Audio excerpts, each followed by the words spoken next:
जय हिंद दोस्तों। I hope you all are well और आपकी भी तैयारी अच्छी चल रही होगी। मैं आशीष भंडारी स्वागत करता हूं आप ही की चैनल कृष्णा फाउंडेशन के अंदर एक बार फिर। तो आज हम पढ़ने वाले हैं जो हमने क्लासेस स्टार्ट की थी क्लास 11th के लिए। अगर आप सीबीएसई बोर्ड से हैं या फिर यूपी बोर्ड से हैं तो 12th में ये चीज़ें आती हैं। ठीक है, तो हम पढ़ेंगे आप डेवलपमेंट ऑफ इंडियन इकोनॉमी। ठीक है, भारतीय अर्थव्यवस्था का विकास। ठीक है, तो हमने इस अगर आपने मेरी प्रीवियस वीडियोज़ नहीं देखी है तो ज़रूर जाके देखिए। उसमें मैंने अच्छी तरीके से समझाया है Indian development of Indian economy.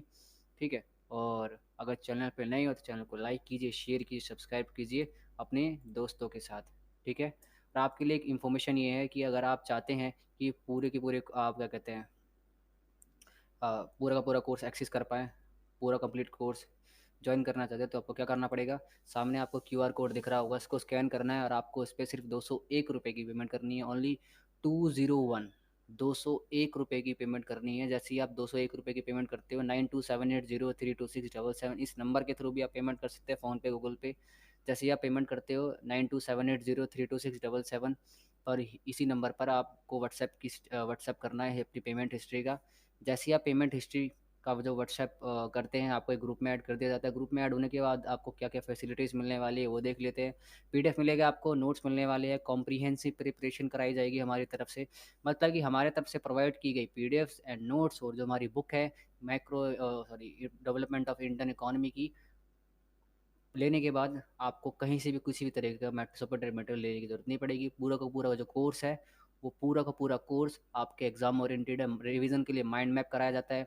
Recorded lectures, मतलब कि सारे के सारे लेक्चर रिकॉर्डेड है। अनलिमिटेड टाइम्स एक्सेस हो गया, आप कितनी बार देखिए, कोई दिक्कत नहीं है।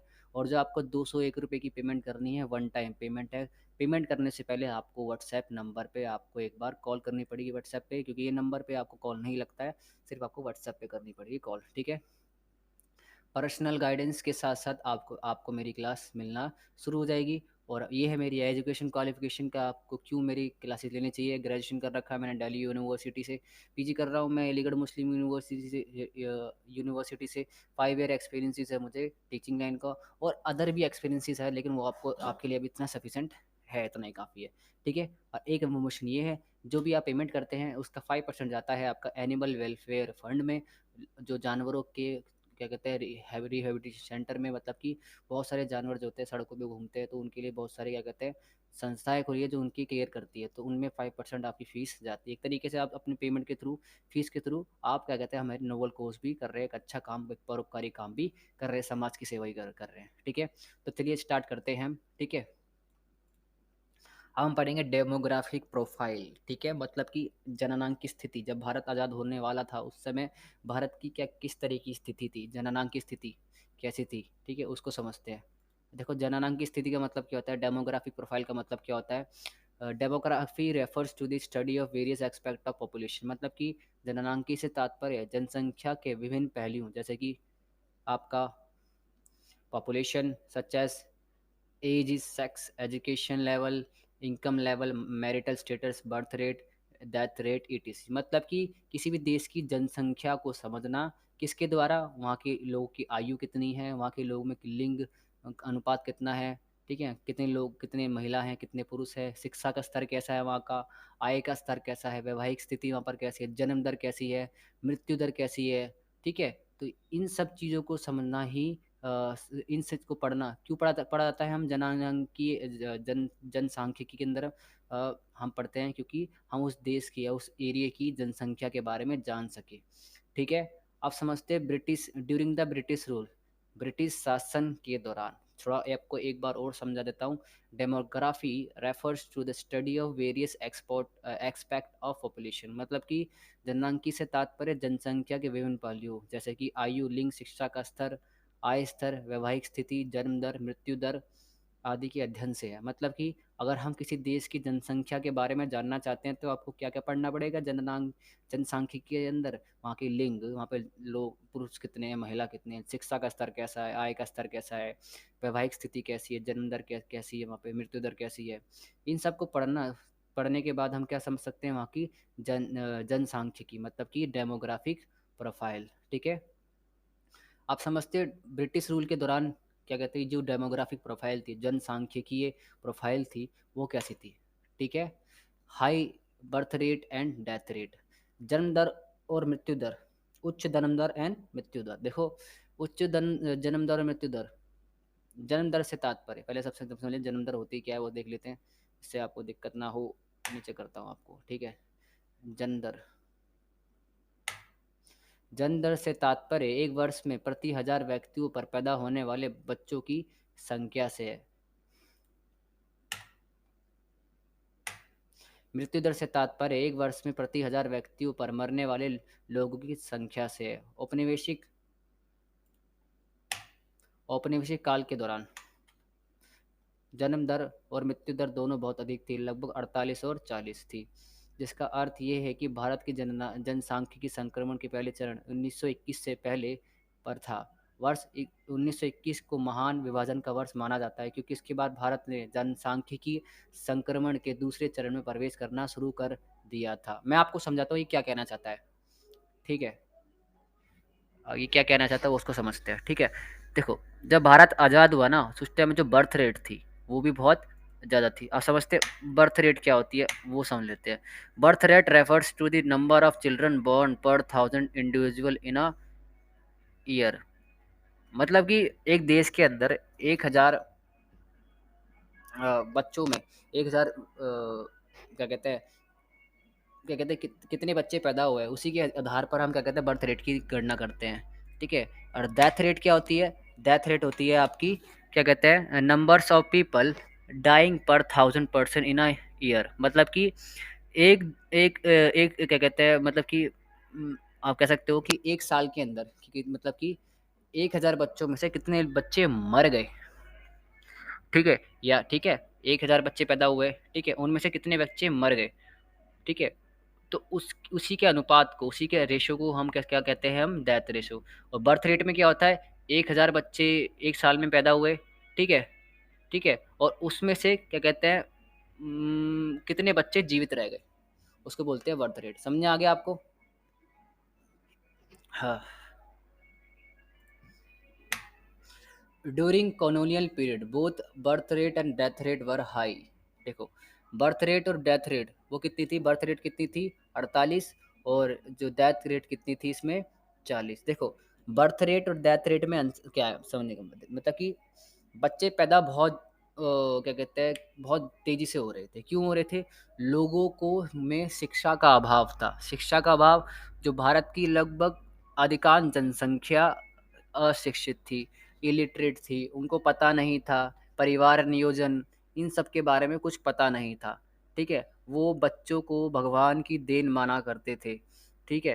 तो इसी तरीके से अगर आप देखें तो लोगों में शिक्षा का अभाव था, इस कारण बर्थ रेट हाई था। समझ में आ गया? बर्थ रेट हाई रहने का कारण क्या था? लोगों में शिक्षा का अभाव था। लोग जन्म को एक क्या कहते हैं देवी उत्पत्ति मानते थे, या फिर बोल सकते हैं आपको एक ऐसा चीज़ मानते थे जिसके अंदर क्या था, ये भगवान ने हमें दी है, इस पर हमारा कोई कंट्रोल नहीं है। लेकिन ऐसा नहीं था। आप नोटिस कीजिएगा, एक शिक्षित वर्ग देख लीजिए और एक अशिक्षित वर्ग देख लीजिए। मतलब कि आप देख लीजिए एक ऐसा समाज जहाँ पर लोग पढ़े लिखे हैं, और ऐसा समाज देख लीजिए जहाँ पे लोग कम पढ़े लिखे हैं। वहाँ पर आप बर्थ रेट और डेथ रेट दोनों में ही अंतर पाएंगे। क्यों पाएंगे? शिक्षित समाज में जो बर्थ रेट होगा और डेथ रेट होगा वो दोनों ही कम होगा, लेकिन अशिक्षित समाज में बर्थ रेट और डेथ रेट दोनों हाई होगा। क्यों? क्या कहते हैं, उनको पता ही नहीं है कि क्या कहते हैं उनको पता ही नहीं है कि आने वाला जीवन उनका कितना दुखी हो सकता है, और अगर उनके पास ज़्यादा बच्चे हैं तो। दूसरा, डेथ रेट क्यों हाई रहता है?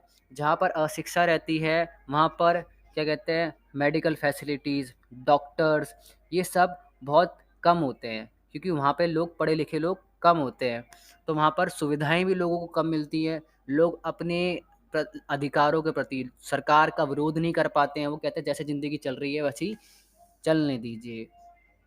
इसी इसी के कारण वहाँ पर डेथ रेट और बर्थ रेट दोनों हाई रहता है, ठीक है। जब भारत आज़ाद हुआ, भारत की जो जननांक जो शिक्षा का स्तर था बहुत कम था, ठीक है। लगभग मेरे ख्याल से 13-14% लोग पढ़े लिखे थे, ठीक है। और दिमाग में डाटा याद नहीं आ रहा। 1921 के बाद क्या होता है, इसको बोलते हैं महान विभाजन का birth. The years 1921 is regarded as the year of great divide. क्यों? इसके बाद जो क्या कहते हैं बर्थ रेट था सॉरी जो डेथ रेट था, जो उसमें कमी आना शुरू हो गई। कैसे कमी आना शुरू हो गई, मैं आपको बताता हूँ, ठीक है? क्योंकि धीरे-धीरे करके लोगों में क्या हुआ, जब भारत आज़ाद 1921 के बाद क्या हुआ कि धीरे-धीरे के लोगों को समझ में आना शुरू हो गया। एक तरफ स्वतंत्रता आंदोलन चल रहे थे, उससे पहले भी स्वतंत्रता आंदोलन चल रहे थे, लेकिन लोगों में उससे पहले जागरूकता कम थी। तो लोगों में क्या कहते हैं लोगों में जागरूकता फैलाई, लोगों को शिक्षित किया, जितने स्वतंत्रता सेनानी थे। तो 1921 के बाद क्या हुआ, जो क्या कहते हैं लोगों में शिक्षा का अभाव था, वो लोग शिक्षित होने लग गए, ठीक है? चाहे वो स्वतंत्रता सेनानियों के संपर्क में आए या फिर अन्य लोगों के संपर्क में आए, पढ़े लिखे लोगों के संपर्क में आए, जिससे क्या हुआ, लोगों में शिक्षा आई और लोगों ने क्या कहते हैं और हॉस्पिटलों को बनाया गया, बहुत सारे हॉस्पिटलों को बनाया गया। तो बर्थ रेट में भी थोड़ा अंतर आया और डेथ रेट में भी कमी आई। समझ में आएगा? 1921 तक, ठीक है?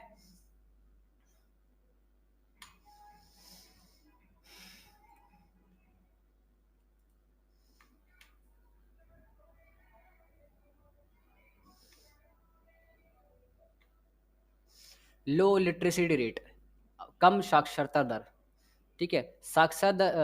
Literacy rate refers to the number of person who are 7 और above who have ability to read, write and understand any one language. साक्षरता दर से अभिप्राय तात्पर्य 7 वर्ष या उससे अधिक आयु के व्यक्तियों की संख्या से है। मतलब किसी देश के अंदर 7 वर्ष और उससे ऊपर के लोग कितने हैं, जो लोग क्या कहते हैं या तो किसी भाषा को पढ़ सकते हैं, लिख सकते हैं या समझ सकते हैं। तो साक्षरता दर कैसे निकाली जाती है कि 7 वर्ष या उससे अधिक कि जो भी जितने भी लोग होते हैं, उनकी कैलकुलेशन करो, जो लोग पढ़ सकते हैं, लिख सकते हैं या किसी भाषा को समझ सकते हैं, ठीक है? और कुल जनसंख्या कितनी है, उससे उसको डिवाइड कर दिया जाता है और 100 से उसको गुणा कर दिया जाता है। इससे आपकी क्या निकलती है, लिटरेसी रेट। समझ में आ गया आपको? ठीक है? During colonial period the overall literacy rate of the economy was less than 16%। मात्र 16% थी। क्या कहती, मतलब समझ पा रहे हो? मतलब देश के अंदर से 16% लोग क्या थे, शिक्षित थे। क्या थे आपके, शिक्षित थे, मात्र 16%। समझ पा रहे हो जो मैं बात कहना चाहता हूँ? 16 पर। More over the female literacy rate was 7%। और महिलाओं की स्थिति तो बहुत ही खराब थी। भारत के अंदर जितनी महिलाएं थी, जो फीमेल्स थी, उसमें सिर्फ 7% ही क्या कहते हैं जो महिलाएं थी वो पढ़ी लिखी थी। कहने वाली बात, कितनी शर्म वाली बात थी उस टाइम पे, ठीक है? इसके अलावा महिला की साक्षरता दर 7% थी। कितनी प्रतिशत थी आपकी? 7% थी। हाई इन्फेंट मोर्टेलिटी रेट, उच्च शिशु मृत्यु दर। शिशु मृत्यु दर से तात्पर्य प्रति वर्ष प्रति हजार जीवित जन्मों पर 1 वर्ष की आयु से पहले मरने वाले शिशुओं की संख्या से। मतलब कि किसी देश के अंदर मान के चलिए 1 साल के अंदर मान के चलिए प्रति हजार, मतलब 1000 बच्चे पैदा हुए मान के चलिए, और उसमें से कितने बच्चे की थे,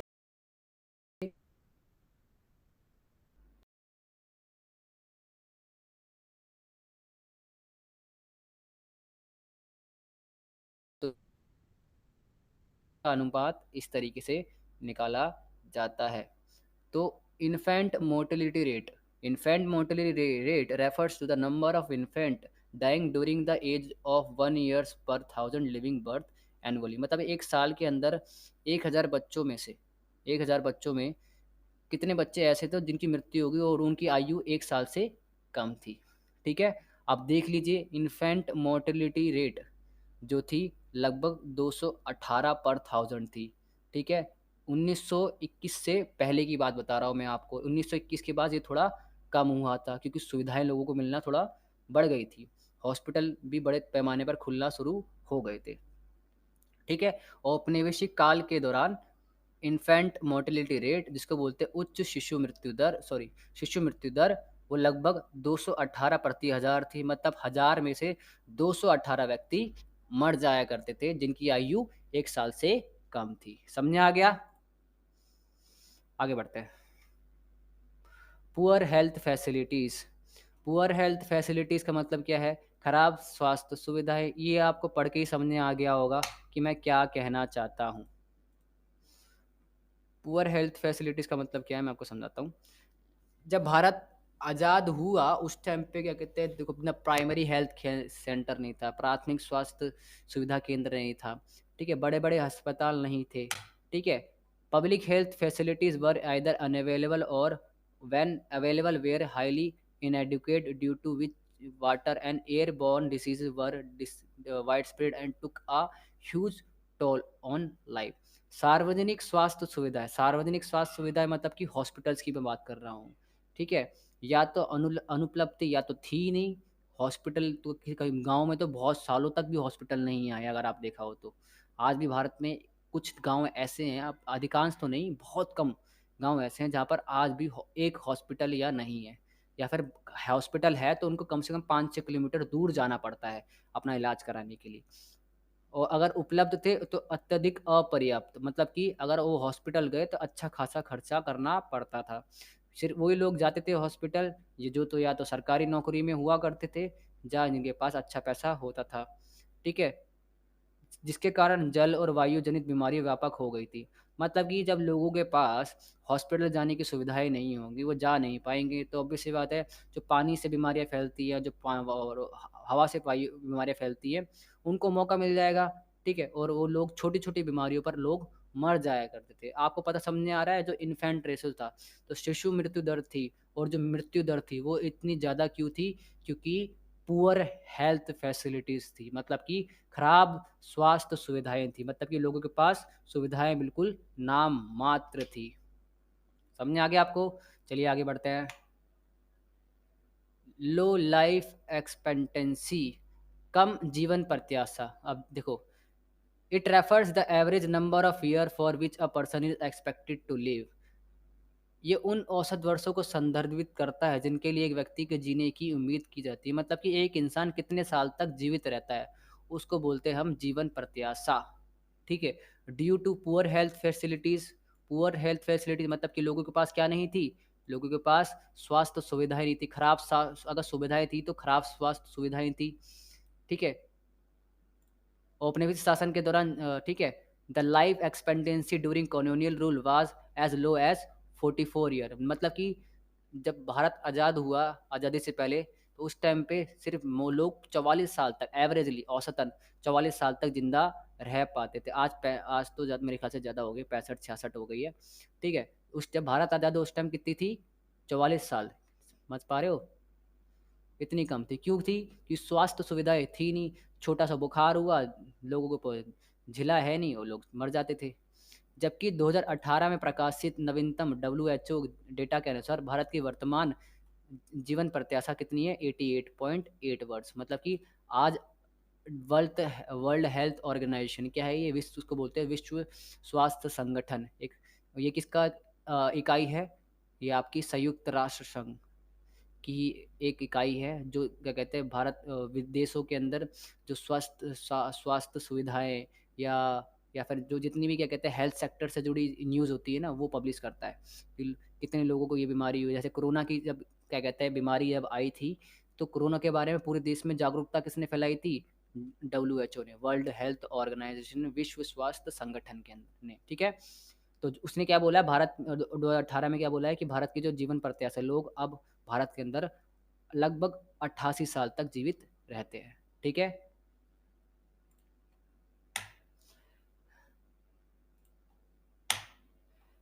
ठीक है। हाँ। हाई लेवल ऑफ पॉवर्टी का मतलब क्या? During colonial period India face the condition of extensive poverty, per capita consumption was very low, the overall standard of living of a common people of India was very low। गरीबी का उच्च स्तर, भारत में बहुत सारे जो लोग थे बहुत ही गरीब थे। औपनिवेशिक काल के दौरान भारत को व्यापक गरीबी की स्थिति का सामना करना पड़ता था। क्यों करना पड़ता था? क्योंकि देखो, लोगों के पास काम धाम था नहीं, जितने भी सारे काम धाम थे, हस्तशिल्प थे, लोग जो पहले हाथ से चीज़ें बनाया करते थे, अब क्या हो गया? इंग्लैंड से बनी हुई जो चीज़ें आती थी बाजार में, उनसे वो मुकाबला नहीं कर पाते थे, वो थोड़ी सस्ती भी होती थी। अब क्या कहा जाए, सोचो। अब मैं इस चीज़ को समझने में थोड़ा क्या कहता है, तो लोगों के पास गरीबी थी, ओबीसी बात है, गरीबी होगा, लोगों के पास काम नहीं होगा, धंधा नहीं होगा, कमाने के साधन नहीं होगा, तो लोगों के पास गरीबी आएगी और क्या? ठीक है। प्रति व्यक्ति खपत बहुत कम थी, लोग अपने ऊपर पैसा बहुत कम खर्च कर पाते थे, लोगों की आय थी नहीं। भारत के आम लोगों का समग्र जीवन स्तर बहुत निम्न था, मतलब कि लोगों के पास जो जीवन स्टैंडर्ड थे, ठीक है? लगभग उनको जो आधारभूत सुविधाएँ होती है, बिजली, पानी, ये भी नहीं थी, बिल्कुल नहीं थी। स्वास्थ्य सुविधाएँ, हॉस्पिटल ये बिल्कुल नाम मात्र थी ही नहीं। समझ पा रहे हो? तो इसलिए वहाँ पर बहुत ही गरीबी भी थी। ठीक है, समझ में आ गया?